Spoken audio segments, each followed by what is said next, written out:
¿Alguna vez te has preguntado qué ocurre con la tripulación que iba dentro de un tanque que ahora luce destrozado, reducido a un amasijo de hierro retorcido, como esos que has visto en fotografías o grabaciones de guerra? ¿O qué sucede con los hombres que estaban dentro en una situación donde la máquina es alcanzada por un proyectil y se convierte en una trampa mortal en cuestión de segundos? La respuesta, si bien la revelaré más adelante, no es algo que te recomiende buscar por ti mismo. Es demasiado brutal, demasiado crudo. Pero hoy no estamos aquí únicamente para hablar del destino de esos tripulantes, sino para recorrer la historia completa de uno de los tanques más temidos y al mismo tiempo más criticados de la historia militar, el T-72. Un tanque que nació de las doctrinas de los años 60, en una Unión Soviética que todavía analizaba las lecciones que la Segunda Guerra Mundial había dejado en torno al combate acorazado. En pocos años, los carros de combate habían pasado de ser simples cajas metálicas, con orugas y ametralladoras, apenas protegidas, a convertirse en máquinas altamente sofisticadas, blindadas, con cañones capaces de destruir al enemigo a kilómetros de distancia. Pero aquel progreso era apenas el principio de lo que estaba por venir. Los soviéticos habían sido testigos de cómo sus interminables oleadas de T-34, a pesar de las pérdidas enormes, lograron doblegar a los Panzer y a los Tiger alemanes gracias a la fuerza de los números. Esa doctrina de cantidad por encima de calidad se grabó en la memoria de sus generales. Lo importante no era tener el mejor tanque, sino el suficiente número de tanques capaces de saturar al enemigo hasta aplastarlo. El T-72, aunque nacido con innovaciones tecnológicas, seguiría ese mismo principio. Antes de él, llegó el T-64, una máquina revolucionaria para su época. Contaba con un motor de 700 caballos de potencia, un cañón de 125 milímetros de ánima lisa, blindaje compuesto y un sistema de carga automática que sorprendió al mundo entero. Por primera vez, un tanque podía ser operado por una tripulación de solo 3 hombres, manteniendo la potencia de fuego de sus rivales occidentales, con movilidad y con cierto grado de protección.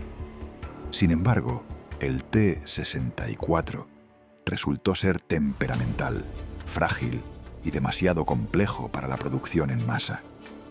Fue entonces cuando la idea de un tanque más simple, más robusto y más fácil de fabricar se abrió paso en la mente de los diseñadores soviéticos.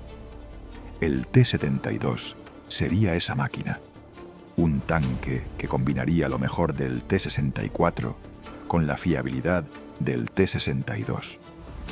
Se pensó como un modelo de movilización, es decir, un carro que no estaría necesariamente en manos de las unidades de élite, sino en las de los ejércitos regulares, capaces de recibir miles de estos tanques en caso de guerra total.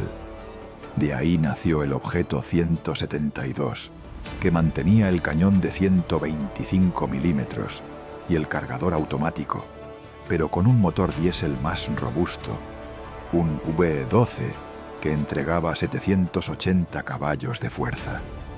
Este diseño apostaba deliberadamente por lo práctico, por lo funcional, y no por lo elegante o lo sofisticado. Tras muchos ensayos y errores y largas discusiones entre las altas esferas militares, el tanque fue aceptado bajo la denominación definitiva de T-72. La producción en masa comenzó, y muy pronto se descubrió que podía fabricarse entre un 40 y un 50% más rápido y barato que el T-64. En los años siguientes, más de 25.000 unidades saldrían de las líneas de montaje en la Unión Soviética y en sus países satélite. La máquina estaba lista para dejar su huella en la historia. y lo haría en algunos de los campos de batalla más crueles de finales del siglo XX. Cuando los observadores occidentales vieron por primera vez al T-72, no se sintieron cómodos. Era capaz de resistir impactos frontales de proyectiles de 105 milímetros de la OTAN, de misiles antitanque como los TOW, e incluso de otras armas que hasta entonces se consideraban letales contra cualquier blindado.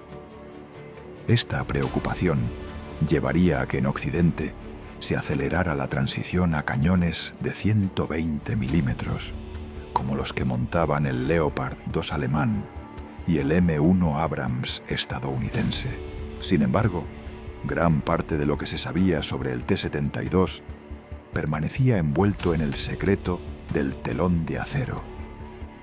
La OTAN llegó incluso a subestimarlo, porque las versiones de exportación, entregadas a países fuera del bloque soviético, eran modelos degradados, con menos blindaje y menos capacidad de fuego. Esa percepción cambiaría brutalmente una vez que el tanque se probara en combate real. Dentro del T-72, 3 hombres convivían en un espacio reducido, rodeados de explosivos y metal. El cañón principal de 125 milímetros estaba alimentado por un carrusel automático que almacenaba 22 proyectiles bajo el suelo de la torreta. Esto permitía un ritmo de disparo teóricamente superior al de un cargador humano, con tiempos de recarga de apenas 7 segundos. Pero todo esto tenía un precio. Si un proyectil enemigo penetraba el blindaje y alcanzaba la munición, la explosión resultante podía lanzar la torreta del tanque por los aires como si fuera un juguete.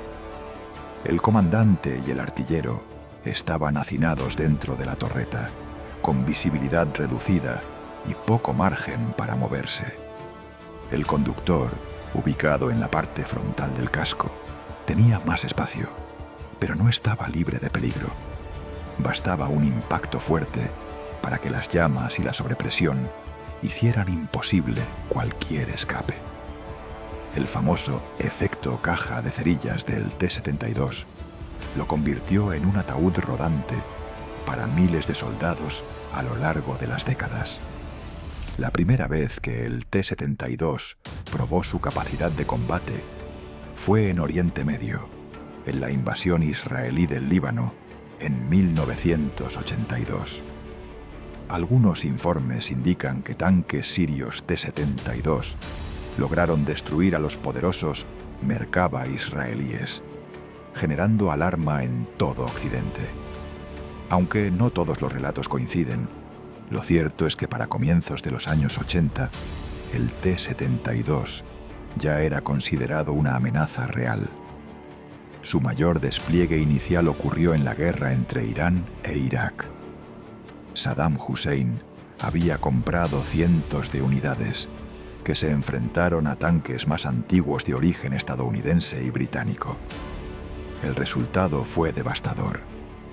Divisiones enteras fueron aniquiladas en cuestión de horas gracias a la potencia de fuego y el blindaje de los T-72.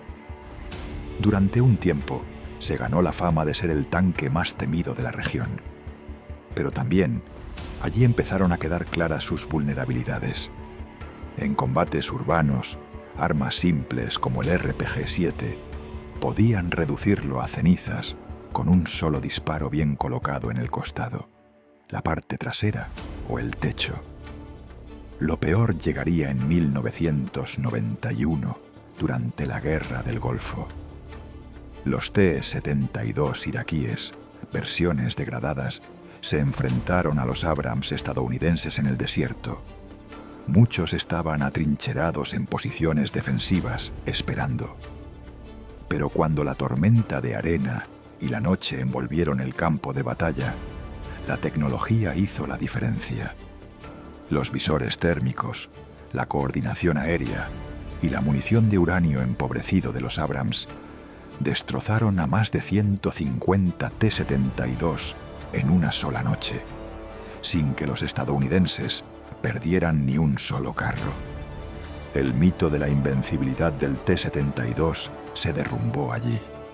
Pasó de ser considerado un gigante del campo de batalla a un ataúd móvil para su tripulación. Y lo peor estaba aún por llegar. En 1994, durante la guerra en Chechenia, los T-72 fueron lanzados a un escenario para el que jamás habían sido diseñados: combates urbanos sin apoyo de infantería.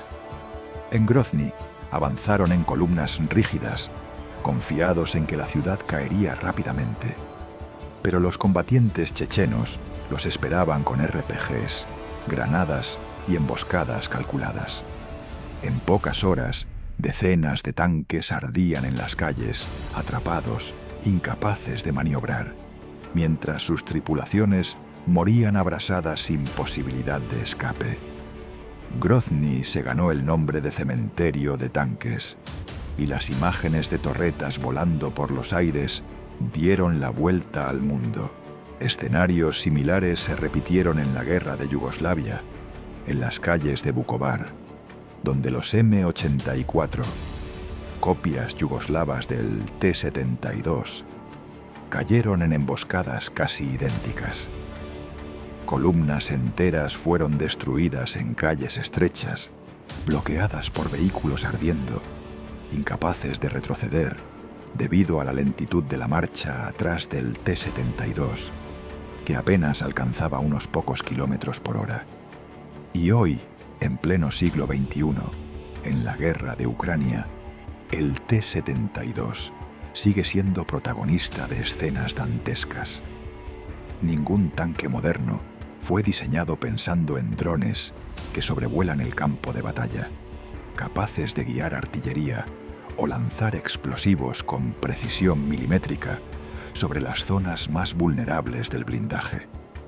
Ningún tanque fue concebido para enfrentar enjambres de armas baratas, portátiles y letales que convierten a una máquina de millones de dólares en un horno ardiente en segundos. Los T-72, junto a muchos otros tanques, caen cada día ante misiles Javelin, NLAW, drones kamikaze y artillería de precisión. Y aunque se han improvisado jaulas, blindajes adicionales y modificaciones desesperadas, la realidad es que no hay protección efectiva frente a todas esas amenazas combinadas. Y ahora, regresando a lo que dije al inicio, si realmente deseas ver qué ocurre con un T-72 cuando es alcanzado y la munición explota, puedes encontrarlo en algunos rincones de Internet, como en foros de guerra o en archivos ocultos de Reddit. Pero te advierto, no es algo que se pueda olvidar con facilidad. Son imágenes que muestran la brutalidad de la guerra en su forma más descarnada y que nos recuerdan que dentro de cada tanque destruido había hombres, con nombres, con familias, que quedaron atrapados en un ataúd de acero del que jamás saldrían con vida. El T-72 no es solo una máquina, es un símbolo de cómo la guerra convierte a la ingeniería en tragedia, de cómo la obsesión por los números y la producción masiva puede condenar a miles de soldados a una muerte terrible.